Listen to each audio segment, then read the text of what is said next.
අයිබෝන් පුතේ අද අපි සාකච්ඡා කරන්නට සූදානම් වෙන්නේ නවය ශ්‍රේණියේ පළවෙනි පාඩම ශුද්ධ ජීවීන්ගේ භාවිත කියන පාඩම. අට ශ්‍රේණියේදී ඔබ ශුද්ධ ජීවීන් පිළිබඳව යම් අධ්‍යයනයක් සිදු කළා. දැන් නවය ශ්‍රේණියේදී සූදානම් වෙන්නේ ශුද්ධ ජීවීන් පිළිබඳ ඊට වඩා පුළුල් අවබෝධයක් සහිතව සාකච්ඡා කරන්න. මුලින්ම ශුද්ධ ජීවීන් කියලා කියන්නේ පුතේ තනි සෛලයකින් හරි සෛල කිහිපයකින් හරි ගොඩනැගිලා තියෙන හැබැයි තනිව ගත්තාම අපේ පියවියසට පැහැදිලිව පේන්නේ නැතිනම් අපි අන්නේ ජීවීන්ට කියනවා කවුරු කියලාද? සුද්ධ ජීවීන් කියලා. මේ සුද්ධ ජීවීන් අපිට සාමාන්‍ය අපේ පියවියසින් දකින්නට අවස්ථාවක් ලැබෙන්නේ නැහැ. එතකොට මේ වගේ සුද්ධ ජීවීන් නිරීක්ෂණය කරන්න අපිට විවිධ උපකරණ නිර්මාණය කරගන්නත් අවශ්‍ය වෙනවා. ඊළඟ පුතේ අපි මේ සුද්ධ ජීවීන් ප්‍රධාන කාණ්ඩ කිහිපයක් ඉගෙනගෙන තියෙනවා. ඒ අතර බැක්ටීරියා, ඒ වගේම දිලීර, ඒ වගේම ඇල්ගී, ඒ වගේම ප්‍රොටෝසෝවා විදිහට මෙන්න මේ විදිහට අපිට සුද්ධ ජීවීන් ප්‍රධාන කාණ්ඩ කිහිපයක් සාකච්ඡා කරන්න පුළුවන්. ඔබට මේ රූප සටහන් වලින් පැහැදිලිව පේනවා බැක්ටීරියාවන්ට අදාළ රූප සටහනක්, ඊස්ට් වලට අදාළ රූප සටහනක්, ඒ වගේම ඇල්ගී විශේෂයක් වන ක්ලැබ්ඩමොනාස්ට අදාළ රූප සටහනක්, ඒ වගේම දිලීර විශේෂයක් වන මියුක, ඒ වගේම ඇමීබා, ඒ වගේම පැරමීසියම් වැනි සුද්ධ ජීවීන් අපට මේ රූප සටහන් වල දකින්නට අවස්ථාව තියෙනවා. ඒ වගේම අපි පුතේ තවත් කාණ්ඩයක් තමයි මේ වෛරස්. හැබැයි මේ වෛරස ගත්තට පස්සේ වෛරස පුතේ ජීවී සහ අජීවී කියන අතරමැදි ලක්ෂණ තමයි පෙන්වන්නේ. එතකොට මේ වගේ අයට උදාහරණ විදියට තමයි මේ රූප සටහන වාට පේන්න තියෙන්නේ. HIV ඊළඟට හෙපටයිටිස් මේ වගේ වර්තමානයේ වෙනකොට වැඩිම කතා බහ කරන කොටසක් තමයි පුතේ කොරෝනා වෛරස නැත්නම් කොවිඩ් වෛරසය. මෙන්න මේ වෛරස කියන කාණ්ඩයට තමයි අයිති වෙන්නේ. ඊළඟට අපි කතා කරන්නේ පුතේ බැක්ටීරියා කියන ජීවී කාණ්ඩය ගැන. මේ බැක්ටීරියාවන් ගත්තහම පුතේ මොවුන් එක්සයිලයකින් නිර්මාණය වෙලා තියෙන නිසා අපි කියන ඒකසෛලිකයි. ඒ වගේම මොවුන් අපිට නිරීක්ෂණය කරන්න හැකියාවක් පවතින්නේ අන්වීක්ෂයෙන් පමණයි. ඒ නිසා අපි කියනවා මොවුන් අන්වීක්ෂීය ජීවීන් කියලා. ඒ වගේම බැක්ටීරියාවන්ගේ පුතේ දේහය විවිධ හැඩ සහිතයි. උදාහරණයක් ගත්තාම දණ්ඩාකාර, බැසිලස් ආකාර, කොමාකාර මේ වගේ විවිධ හැඩ වලින් යුක්තයි. ඒ වගේම පුතේ මොවුන්ට පෘථුවිය මත පිට පුළුල් පරිසර ව්‍යාප්තියක් තියෙනවා. ඒ කියන්නේ ඕනෑම පරිසරයක ජීවත් වීමේ හැකියාවක් මොවුන් සතු වෙනවා. ඒතර අපිට බැක්ටීරියා වලට උදාහරණ විදිහට කතා බහ කරන්න පුළුවන් පුතේ. කිරි ආශ්‍රිත නිෂ්පාදන සඳහා භාවිත කරනවා අපි ලැක්ටෝබැසිලස් කියලා බැක්ටීරියාවක්. ඒ වගේම ඇන්ත්‍රැක්ස් රෝගය ඇති කරන රෝග කාරකයා බැසිලස් ඇන්ත්‍රැක්ස්. ඒ වගේම විනාකිර නිෂ්පාදනයට භාවිතා කරන ඇසිටෝබැක්ටර් ඇක්ටික් කියන සුද්ධජී මේ බැක්ටීරියාව. ඒ වගේම කොලරා රෝගය ඇති කරන විබ්‍රියෝ කොලෙරා කියන බැක්ටීරියාවන් අපිට උදාහරණ විදිහට සාකච්ඡා කරන්න පුළුවන්. ඒ වගේම පුතේ තවත් සුද්ධ ජීවී කාණ්ඩයක් තමයි දිලීර කියලා කියන්නේ. මේ දිලීර ගත්තාම පුතේ ඒකසෛලික වගේම බහුසෛලික දිලීරත් පවතිනවා. ඒ කියන්නේ එක් සෛලයකින් වගේම සෛල කිහිපයකින් නිර්මාණය වෙච්ච දිලීරත් පවතිනවා. ඒ වගේම මේ සුද්ධ ජීවීන් කාණ්ඩයක් වන දිලීර අපිට පියවියසට දකින්නට අවස්ථාවක් නොලැබුණාට මේ ඇතම් දිලීරවල ප්‍රජනක ව්‍යුහයන් අපිට පියවියසට දකින්නට අවස්ථාවක් තියෙනවා. උදාහරණයක් විදිහට පුතේ හතු බිම්මල් වගේ දේවල්. ඒ වගේම මේ දිලීර වර්ධනය වෙන්නේ පුතේ තෙතමනයේ සහිත උපස්තර මත තමයි දිලීර වර්ධනය වීම සිද්ධ වෙන්නේ. අපිට දිලීර වලට උදාහරණ විදිහට සාකච්ඡා කරන්න පුළුවන් පුතේ පාම්පුස් හෙවත් මියුක ඒ වගේම ඊස්ට්. ඒකසෛලික ඒ කියන්නේ සෛලයකින් තරුණු ජීවී විශේෂයක් ඒ වගේම අන්වීක්ෂීය ජීවී කාණ්ඩය. අපි පියවියස්සේ නිරීක්ෂණය කරන්න බෑ. අපිට මොන නිරීක්ෂණය කරන්න අන්වීක්ෂයක් භාවිත කරන්නට සිදු වෙනවා. ඒ වගේම මේ ප්‍රොටෝසෝවාන්ට පුතේ සංචරණය සඳහා වගේම කශිකා වගේ උපංග ජලජ පරිසරවල මෙන්ම ජීවි දේහ තුල මේ ප්‍රොටෝසෝවාවන් වාසය කරනවා. මේ ප්‍රොටෝසෝවන් වලට උදාහරණ විදිහට අපිට ඇමීබා, පැරමීසියම්, ඒ වගේම එවුක්ලිනා, ඒ වගේම ප්ලාස්මෝඩියම් වගේ ප්‍රොටෝසෝවන් අපිට උදාහරණ විදිහට සාකච්ඡා කරන්න පුළුවන්. ඒ වගේම පුතේ ඇල්ගී. ඇල්ගී කියන්නේ මේ සුද්ධජීවී විශේෂවල එක්තරා කාණ්ඩයක්. මවුනුත් ගත්තහම පුතේ ඒකසෛලික වගේම බහුසෛලික ආකාරات පවතිනවා. මවුන්ගේ දේහේ ආකාර දෙකක් පවතිනවා පුතේ. සූත්‍රිකාකාර සහ තලසාකාර දේහ තමයි මවුන් දරන්නේ. ඒ වගේම ජල පෘෂ්ඨ මත පාවෙන මෙන්න මේ අන්වීක්ෂීය ඇල්ගී අපි හඳුන්වනවා පුතේ ශාක ප්ලවාංග කියලා අපි හඳුන්වනවා. ඒ වගේම මවුන්ගේ තියෙන විශේෂ හැකියාවක් තමයි ප්‍රභා සංශ්ලේෂණය කිරීමේ හැකියාව. හේතුව තමයි මවුන් පුල හරිත ප්‍රදේහවත් ක්ලෝරොෆිල් වර්ණකය අඩංගු වෙනවා ඇතැම් ඇල්ගී. එතකොට මෙන්න මේ උල්වා වගේ සමහර ඇල්ගී අපිට පියවියසට පේනවා. හැබැයි පියවියසට පේන්නේ නැහැ කිව්වට සමහර මේ උල්වා වගේ ඇල්ගී වර්ග අපේ පියවියසින් නිරීක්ෂණය කරන්නට අවස්ථාවක්. ඒ වගේම ස්පයිරෝගයිරා, ඒ වගේම ඩයටම සාකච්ඡා කරන්නට හැකියාවක් පවතිනවා.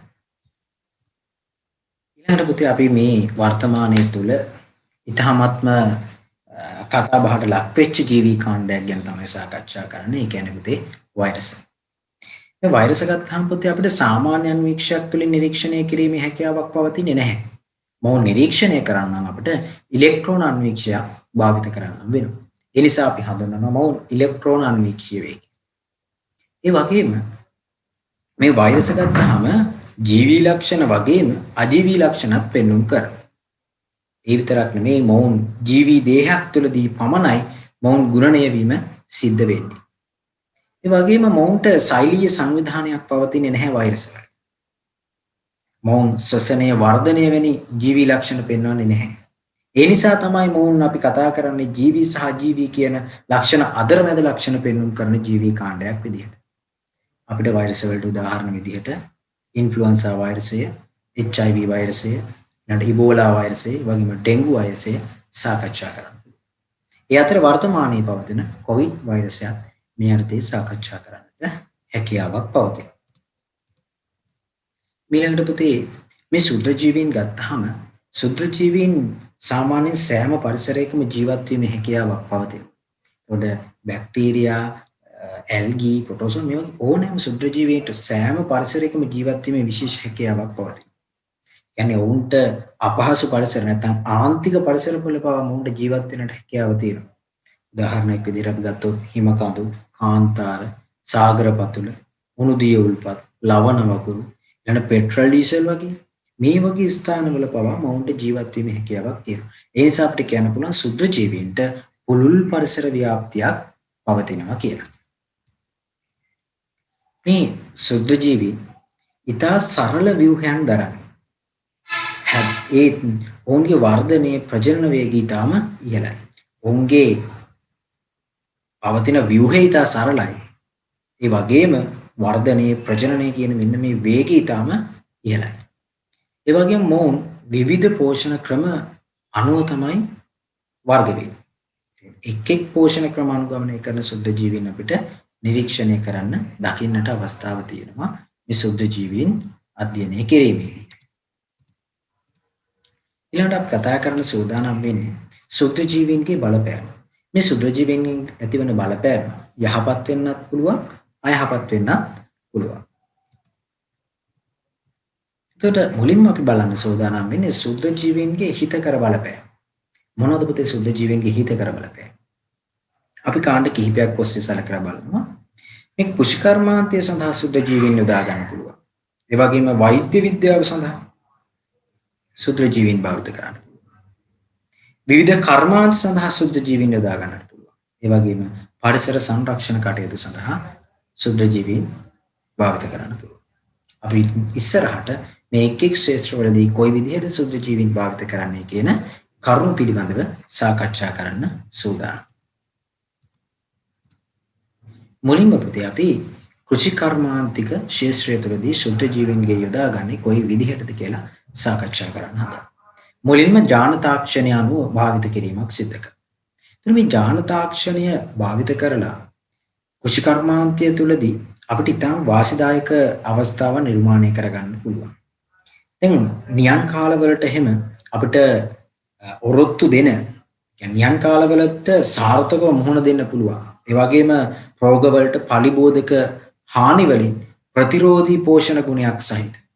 ඒ වගේම රසයෙන් වැඩි මෙන්න මේ වගේ ශාක නිෂ්පාදන ලබා ගැනීමේ හැකියාවක් පවතිනවා මේ ජාන තාක්ෂණය භාවිත කරලා. ඒ වගේම පුතේ ජෛව පලිබෝධනාශකයක් විදිහට අපිට ඒ වගේම වල් පැලෑට විනාශ කිරීම සඳහා සුද්ධ ජීවීන් භාවිත කරන්නට පුළුවන්. දැන් එතකොට අපි කෘෂි කර්මාන්තයේ කොහොමද ජෛව පලිබෝධක නාශකයක් සහ වල් පැලෑට විනාශ කිරීම නිසා අපිට වැදගත් වෙන්නේ? ඒ පුතේ අපේ වගාවට හානි සිදුවීම නැත්නම් වගාව නිදහසේ වැවෙන්න හොඳ අවස්ථාවක් වෙනවා මේ ජෛව පලිබෝධ නාශකයක් විදිහට සහ වල් පැලෑට විනාශ කිරීමට සුද්ධ ජීවීන් භාවිත කිරීම තුලින්. ඒ වගේම පුතේ විටමින් A අඩංගු කරලා අපිට පෝෂණ ගුණයෙන් ඉහළ රන්වන් සහල් නිෂ්පාදනය කිරීමටත් මේ සුද්ධ ජීවීන්ගේ ජාන භාවිත කිරීමේ හැකියාවක් පවතිනවා. සරලව කියනවා නම් රන්වන් සහල් නිෂ්පාදනය කරගන්නට අපිට මේ ජාන තාක්ෂණය වැදගත් වෙනවා. ඒ වගේම ඉඟුරු ශාකවලත් විවිධ ජාන බද්ධ කිරීම තුළින් පලිබෝධකයන්ට විෂ සහිත රසායනික ද්‍රව්‍ය නිෂ්පාදනය කර ගැනීමේ හැකියාවක් අපිට පවතිනවා. ඒතර මේ ජාන තාක්ෂණය භාවිත කිරීම තුළින්. ඊළඟ පුතේ තවත් සුද්ධ ජීවීන්ගේ භාවිත අවස්ථාවක් තමයි කෘෂි කර්මාන්ත ශාස්ත්‍රය සඳහා නයිට්‍රජන් තිර කර ගැනීම. ඒතර මේ නයිට්‍රජන් කියන එක ඉතාම වැදගත්. මොකද ශාකවල වර්ධනයේ නැත්නම් කෘෂි කර්මාන්තයේදී ඒ වගාවන් සඳහා ඉතාමත්ම නයිට්‍රජන් තිර කිරීම කියන කාරණේ වැදගත්. ඒතර මේ වායුගෝලයේ පවතින නයිට්‍රජන් ශාකවලට කෙලින්ම ලබා ගන්න කියන්නේ ඍජුවම ලබා ගැනීමේ හැකියාවක් පවතිනවා මේ සුද්ධ ජීවීන් හරහා. උදාහරණයක් විදිහට මේ රයිසෝබියම් කියන බැක්ටීරියාව. එතකොට මේ බෝංචි, මේ දඹල මෙන්න මේ වගේ රැල්ල කුලයේ ශාකවල මූලගෙඩ තුල වාසය කරන මේ රයිසෝබියම් කියන බැක්ටීරියාව වායුගෝලයේ පවතින නයිට්‍රජන් තිර කර ගැනීමේ හැකියාවක් පවතිනවා. නැත්නම් ශාකවලට ඍජුව ලබා ගැනීමේ හැකියාවක් පවතින මේ රයිසෝබියම් කියන බැක්ටීරියාව හරහා. ඒ වගේම තවත් බැක්ටීරියාවක් තමයි ඇසිටෝබැක්ටර්. මේ ඇසිටෝබැක්ටර් කියන බැක්ටීරියාවෙන් අපිට ජෛව පොහොර නිෂ්පාදනය කර ගැනීමේ හැකියාවක් පවතිනවා. ඊළඟ පුතේ තවත් කෘෂි කර්මාන්ත ශාස්ත්‍රයේ සුද්ධ ජීවීන්ගේ වැදගත් භාවිත අවස්ථාවක් තමයි කොම්පෝස්ට් නිෂ්පාදනය. ඔබ දන්නවා දැන් වර්තමානයේ වෙනකොට මේ කොම්පෝස්ට් පොහොර පිළිබඳව නැත්නම් කාබනික පොහොර පිළිබඳව දැඩි අවධානයක් ලංකාව තුළ යොමු වෙලා තියෙනවා. ඒකට පුතේ මේ කොම්පෝස්ට් පොහොර සඳහන් දිලීර බැක්ටීරියා වගේ සූත්‍රජීවී කාණ්ඩ අපිට ඉතාම වැදගත් වෙනවා. කාබනික ද්‍රව්‍ය ශීඝ්‍රයෙන් වියෝජනය කරගන්න මේ දිලීර සහ බැක්ටීරියාවන් වැදගත් වෙනවා. ඒකට ඒ හරහා අපිට කොම්පෝස්ට් නිෂ්පාදනය කර ගැනීමේ හැකියාවක් පවතිනවා. ඊළඟට පුතේ අපි මේ කෘෂි කර්මාන්තයේ තවත් සූත්‍රජීවීන් භාවිත අවස්ථාවක් තමයි ජෛව පලිබෝධ නාශකයක් විදිහට. මේ භෝග වගාවන්ට හානි කරන කෘමි පලිබෝධකයින් මර්ධනය කරන්න අපිට ඇතන් සුද්ධ ජීවීන් භාවිත කරන්නට හැකියාවක් පවතිනවා. උදාහරණයක් විදිහට පුතේ මේ සැල්වීනියා කියන ජලජ වල් පැලෑටිය විනාශ කරන්න අපිට භාවිත කරන්න පුළුවන් ඇල්ටනේරියා කියන දිලීරය. උඩ වාට පැහැදිලි ජෛව පලිබෝධ නාශකයක් විදිහට අපි මේ දිලීරයක් නැත්නම් ශුද්ධ ජීවියෙක් භාවිත කිරීමේ හැකියාවක් පවතිනවා. ඊළඟට පුතේ අපි සාකච්ඡා කරන්නේ වෛද්‍ය විද්‍යාවේදී සුද්ධ ජීවීන් භාවිත කරන අවස්ථාව. ඒකේ මුල්ම කාරණේ විදිහට තමයි අපි සාකච්ඡා කරන්නේ ප්‍රතිජීවක නිපදවීම. මේ ප්‍රතිජීවක ගැන කතා කරනකොට පුතේ අපිට ඊටාත්ම වැදගත් දෙයක් තමයි මේ වෛද්‍ය විද්‍යාවත් එක්ක නැත්නම් අපිට ඇතිවන රෝගات එක්ක ප්‍රතිජීවක කියන දේ. ඒතර මේ ප්‍රතිජීවක වලදී පුතේ දැන් කිසියම් හෝ ශුද්ධ ජීවියෙක්ගේ දේහයක් තුළ නිෂ්පාදනය වෙලා වෙනත් ජීවියෙකු විනාශ කිරීමට නැත්නම් අඩපණ කරන්න යොදා ගන්න පුළුවන් රසායනික ද්‍රව්‍යයක් තමයි අපි ප්‍රතිජීවකයක් කියලා කියන්නේ. එතකොට මේ ප්‍රතිජීවකයේ විදිහට අපි භාවිත කරන රසායනික ද්‍රව්‍ය පුතේ නිෂ්පාදනය වෙන්නේ වෙනම ශුද්ධ ජීවියෙක්ගේ. ඒ ශුද්ධ ජීවියාගෙන් නිපද වෙන මේ රසායනික ද්‍රව්‍ය වෙනත් ශුද්ධ ජීවියෙක් විනාශ කරන්න හරි අඩපණ කරන්න හරි භාවිත කරන්න පුළුවන් නම් අන්න ඒ වගේ රසායනික ද්‍රව්‍ය වලට තමයි අපි පුතේ කියන්නේ ප්‍රතිජීවක කියලා. ඒතර මේ විදිහට බැක්ටීරියා වලින් නිෂ්පාදනය කරන්නේ පෙනිසිලින්, ඇමොක්සැලින්, ඒ වගේම එරිත්‍රොමයිසින්. ඒ වගේම දිලීර වලින් එකක් තමයි ග්‍රීසියෝ ෆුල්වීන් කියන ප්‍රතිජීවකය. මේ අතරදී පුතේ මේ ප්‍රතිජීවක පිළිබඳව සලකලා බලනකොට ඉතාම වැදගත් පුද්ගලයෙක් තමයි ඇලෙක්සැන්ඩර් ෆ්ලෙමින් කියන විද්‍යාඥයා. මේ ඇලෙක්සැන්ඩර් ෆ්ලෙමින් කියන විද්‍යාඥයා තමයි පුතේ පළමු වරට ප්‍රතිජීවකයක් නිෂ්පාදනය කරන්නේ සහ සොයාගන්නේ. ඒ තමයි පෙනිසිලින් කියන ප්‍රතිජීවකය. ඊළඟට පුතේ තවත් වෛද්‍ය විද්‍යාවේ මේ විදිහින් වැදගත් අවස්ථාවක් තමයි ප්‍රතිශක්තිකරණ එන්නත් නිපදවීම සඳහා භාවිත කරනවා. මේකෙදි පුතේ අඩපණ කරන ලද හෝ මියගිය සුද්ධජීවීන් ඇතැම් අවස්ථා සුද්ධජීවීන් නිපදවන විෂ රසායනික ද්‍රව්‍ය තමයි අපි ප්‍රතිශක්තිකරණ එන්නත් විදිහට භාවිත කරන්නේ. මේ පිළිබඳව අපි ඉදිරියේදී සාකච්ඡා කරමු. මෙන්න මේ විදිහට සුද්ධජීවියෙක් එන්නතක් විදිහට භාවිත කරනවා අඩපණ කරන ලද සුද්ධජීවියෙක් එන්නතක් විදිහට භාවිත කරනවා. මේ විදිහට උදාහරණ අවස්ථා තමයි පොලියෝ, ක්ෂය රෝගය, සරම්ප වගේ රෝගී තත්ත්වයන් සඳහා ලබා දෙන එන්න. ඒ වගේම තවත් සමහර සුද්ධජීවීන් මියගිය සුද්ධජීවීන් එන්නත් විදිහට භාවිත කරන අවස්ථා තියෙනවා. ඒ කොලරාව, ඉන්ෆ්ලුවන්සාව වගේ රෝගී තත්ත්වවලදී ලබා දෙන එන්න පුතේ මියගිය සුද්ධජීවීන් විදිහට තමයි භාවිත කරන්නේ. ඒ වගේම විෂ හරණය කරන ලද දූලක එන්නත් විදිහට භාවිත කරනවා. පිටගස්ම, කලපටලේ වගේ රෝගීන් සඳහා ලබා දෙන එන්න. ඒ වගේම පුතේ සුද්ධජීවී දේහ කොටස් භාවිත කරලා ජාන ඉංජිනේරු තාක්ෂණයෙන් නිපදවන එන්නත් පවතී. උදාහරණයක් විදිහට හෙපටයිට් B කියන රෝගිය සඳහා ලබා දෙන එන්නත. ඊළඟට පුතේ තවත් වෛද්‍ය විද්‍යාවේ භාවිතයක් තමයි පුතේ ප්‍රතිදූලක නිපදවීම. එතන මේ ප්‍රතිදූලක නිපදවීමේදී ව්‍යාධිජනක බැක්ටීරියාවක් කියලා කියන්නේ ලෙඩ රෝග ඇති කරන්නට හැකියාවක් පවතින බැක්ටීරියාවක්. නිෂ්පාදනය කරන නැත්නම් නිපදවන අයි අදාළ ධාරකයාගේ ක්‍රියාකාරීත්වයට හානි පමුණවන්න පුළුවන් රසායනික ද්‍රව්‍යයකට තමයි අපි කියන්නේ ප්‍රතිදූලකයක් කියලා. එතකොට මේ ප්‍රතිදූලක නිෂ්පාදනය කරන්නේ ව්‍යාධිජනක බැක්ටීරියාව. ඒ ව්‍යාධිජනක බැක්ටීරියාව නිෂ්පාදනය කරන ප්‍රතිදූලක නැත්නම් මේ රසායනික ද්‍රව්‍ය මගින් අදාළ ධාරකයාගේ ක්‍රියාකාරීත්වයට හානි පැමිණීමේ හැකියාව පවතී. එතකොට ප්‍රතිදූලකයක් විදිහට පිටකස්ම සඳහා හඳුන්වන්නට ඊළඟට කුෂිකර්මාන්තයේ සුද්ධජීවීන් භාවිත කරන කාර්මික සුද්ධජීව විද්‍යාව. ඒ කියන්නේ කර්මාන්ත සඳහා සුද්ධජීවීන්ගේ භාවිත පිළිබඳව තමයි පුතේ අපි දැන් සාකච්ඡා කරන්න හදන්නේ. මූලික වශයෙන් පුතේ සුද්ධජීවීන් භාවිත කරන කර්මාන්තයක් තමයි ක්‍රියාසිත නිෂ්පාදනය කියලා කියන්නේ. ඒ ක්‍රියාසිත නිෂ්පාදනය වෙන යෝගට්, ඒ වගේම චීස්, බටර්, උදෝප කිරි වගේ මෙන්න මේ වගේ දේවල් නිෂ්පාදනය සඳහා අපි සුද්ධජීවීන් භාවිත කරනවා. ඒ වගේම ජීව වායු නිෂ්පාදනය සඳහා, ලෝහ නිස්සාරණය සඳහා, ඒ වගේම කෙඳිය ආශ්‍රිත නිෂ්පාදනය සඳහා, මධ්‍යසාර නිපදවීමට, ඒ වගේම විනාකිර නිෂ්පාදනය සහ බේකරි කර්මාන්තය සඳහා මේ සුද්ධජීවීන් කර්මාන්තික ස්වරූපයෙන් භාවිත කරනවා. එතන මේ කාර්මික වශයෙන් සුද්ධජීවීන් භාවිත කිරීමට අපි කියනවා කාර්මික සුද්ධජීව විද්‍යාව කියලා. වායු නිෂ්පාදනය. ජීව වායු නිෂ්පාදනයේදී නිර්මාණය වෙන්නේ පුතේ මෙතේන් වායු.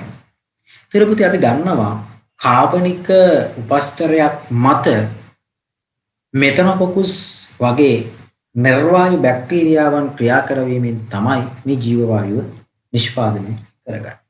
එතකොට මේ ජීව වායු නිෂ්පාදනය කරගන්න එවැනි සුද්ධජීවීන් ක්‍රියා කරන්නේ පුතේ කාබනික උපස්තරයක් මත. ඊළඟට පුතේ තවත් එක් අවස්ථාවක් තමයි ලෝහ නිස්සාරණය. එතකොට මේ ලෝහ නිස්සාරණයට භාවිත කරන පුතේ ලෝපස්. මේ ලෝපස් වලින් ලෝහ නිස්සාරණය කිරීමට සුද්ධජීවීන් භාවිත කිරීම අපි කියනවා පුතේ ජෛව ශීරණය කියලා අපි හඳුන්වනවා. එතකොට තාඹ සහ යුරේනියම් වගේ ලෝහ වර්ග නිස්සාරණය කරගන්න අපිට භාවිත කරන්න පුළුවන් මේ සුද්ධජීවීන්. ඒ වගේම කිරියාශ්‍රිත නිෂ්පාදන. මේ කිරියාසිත නිෂ්පාදනවලදී ඊටම වැදගත් වෙනවා පුතේ යෝගට් නිෂ්පාදනය. මේ යෝගට් නිෂ්පාදනයේදී මුහුන් විදිහට භාවිත කරන පුතේ ලැක්ටෝබැසිලස් සහ ස්ට්‍රෙප්ටෝකොකස් කියන බැක්ටීරියා විශේෂ. කොට ඔවුන් ක්‍රියා කිරීම තුළින් ලැක්ටෝස් කිරි වල පවතින ලැක්ටෝස් මේ බැක්ටීරියා ක්‍රියාත්මක වීම හරහා පුතේ ලැක්ටික් අම්ලය බවට පත් වෙනවා. ඒතර මෙන්න මේ ක්‍රියාවලිය හරහා තමයි යෝගට් නිෂ්පාදන ක්‍රියාවලිය සිදු වෙන්නේ. මෙන්න පුතේ යෝගට් නිෂ්පාදන ක්‍රියාවලිය පිළිබඳ රූපසටහනක් වාට පේන තියෙනවා. මේක අපි සැකෙමින් විස්තර කරගමු. පුතේ මුලින්ම මෙන්න මේ විදිහට අදාළ කිරි ටික වාජනයකට දාලා සාමාන්‍යයෙන් අපි මිනිත්තු 15ක් 30ක් අතර ප්‍රමාණයක් රත් කරගන්නවා. සාමාන්‍ය උෂ්ණත්වයේ පවතින ඕනි පළවෙනි පියවර විදිහට සෙල්සියස් අංශක 88ත් 95ත් අතර උෂ්ණත්වයකදී තමයි අපි මේ වගේ කාලපරාසයක් මිනිත්තු 15ක් 30ක අතර කාලපරාසයක් රත් කරගන්න ලබන්නේ. ඒ වගේම ඊට පස්සේ විනාඩි 30ක් 15ක් රත් කිරීමෙන් පසු අපි මේක සිසිල් වෙන්නට පවතිනවා. ඊට පස්සේ සිසිල් වෙන්න ඇරලා අපි ඊට පස්සේ මේකෙදී උඩ ඇති වෙන පුතේ යොදේ මෙන්න මේ යොදේ ඉවත් කර ගැනීම කරනවා තුන්වෙනි පියවර විදිහට. ඊට පස්සේ අපි මේකට එකතු කරනවා පුතේ ජෙලටින් සහ සී. ඒ එකතු කරගෙන ඉවර වෙලා අපි උෂ්ණත්වය සාමාන්‍ය සෙල්සියස් අංශක 60 වගේ අවස්ථාවේදී මේකට පුතේ අපි කලින් යෝගට් එකකින් මුහුන් ඇතුළත් කරනවා. ඇතුල් කරලා මේවා කුඩා අදාළ භාජන වලට දාලා අපි සෙල්සියස් අංශක 40 45 වගේ උෂ්ණත්වයේදී පැය 6ක් 7ක් විතර තියලා අවසානයේ මොකද කරන්නේ පුතේ ශීතකරණයට අනොතන්දී අපිට යෝගට් නිෂ්පාදනය කරගන්නට හැකියාවක් පවතිනවා. ඊළඟට පුතේ මේ ශුද්ධ ජීවීන් පරිසරයේ සංරක්ෂණ කටයුතු සඳහා භාවිත කරන්නට පුළුවන්. මුල්ම කාරණය තමයි පරිසර දූෂක ඉවත් කිරීමට නැත්නම් ජෛව ප්‍රතිකර්මණය සඳහා භාවිත කරන්න පුළුවන්. උදාහරණයක් කළා විදිහට දූෂිත ජලයේ තියෙන කාබනික අපද්‍රව්‍ය ඉවත් කරන භාවිත කරනවා. ඒ වගේම සාගර ජලය මත විසිරලා තියෙන තෙල් වියෝජනය කරන්නට භාවිත කරන්නට පුළුවන්. ඒ සඳහා භාවිත කරන කෙනෙක් තමයි පැස්මෝඩියම්. ඒ වගේම විෂ ලෝහ අඩංගු දූෂිත ජලයේ ඒ අදාළ විෂ ලෝහ ඉවත් කිරීමට භාවිත කරන්න පුළුවන්. එතකොට ක්‍රෝමියම්, ඊයම්, රසදිය වගේ බැර ලෝහ වර්ග ඉවත් කිරීමට මෙන්න මේ ශුද්ධ ජීවීන් භාවිත කිරීමේ හැකියාවක් පවතිනවා. ඒ වගේම බැක්ටීරියා මගින් දි รา පත් වෙන ප්ලාස්ටික් හා ජෛව හායනය වන ප්ලාස්ටික් නිපදවීමේ හැකියාවක් පවතිනවා. එතකොට පරිසර හිතකාමී විදිහට අපිට මේ බැක්ටීරියා මගින් ප්ලාස්ටික් වර්ගයෙන් ජෛව හායනය වන ප්ලාස්ටික් නිපදවීමේ හැකියාවක් පවතිනවා. ඊළඟට පුතේ මේ විදිහට ශුද්ධ ජීවීන් විවිධ ශේෂ්ත්‍රයන් සඳහා භාවිත කරන්න හේතු ප්‍රධානතම හේතුව තමයි පුතේ ඔවුන්ගේ වර්ධන වේගය. ඒ වගේම පරිවෘත්තීය ශීඝ්‍රතාවය ඉහළයි. ඒ වගේම පුතේ ඔවුන් විවිධ උපස්තර මත ගුණනය හා ක්‍රියා කිරීමේ හැකියාවක් පවතිනවා. ඒ වගේම මොවුන්ගේ ගත්තාම පුතේ ඊටාම සරල ප්‍රවේණික ද්‍රව්‍ය පවතිනවා. සංකීර්ණ ප්‍රවේණික ද්‍රව්‍ය නෙමෙයි. ඊටාම සරල ප්‍රවේණික ද්‍රව්‍ය පවතිනවා. ඒ වගේම මොවුන් අපිට මේ ශුද්ධ ජීවීන් ඊට අඩු මුදලකට හරි නැත්නම් නොමිලීම පරිසරයෙන් හරි ලබා ගැනීමේ හැකියාවක් පවතිනවා. මේ මොවුන් බල ශක්තිය මහා පරිමාණයෙන් අවශ්‍ය වෙන්නේ නැහැ ශුද්ධ ජීවීන්. ඒ වගේම පරිසර හානියත් ඉතාම මෙන්න මේ වගේ කරුණු පදනම් කරගෙන තමයි ශුද්ධ ජීවීන් විවිධ ශේෂ්ත්‍රයන් ඔස්සේ භාවිත කිරීම ඉතාම ජනප්‍රිය නැත්නම් භාවිත කිරීම ඉතා වැඩි වෙන්න ප්‍රධානතම හේතුව. හරි පුතේ. එහෙනම් අපි අදට මේ විදිහට සමුගෙන යනවා. ශුද්ධ ජීවීන්ගේ භාවිත කියන පාඩම සාකච්ඡා කරලා අවසానයි. අපි නැවතත් මෙවැනිම ඔබේ විෂය මාලාවට අදාළ පාඩමකින් හමු වෙන බලාපොරොත්තු වෙමි. එදින සමග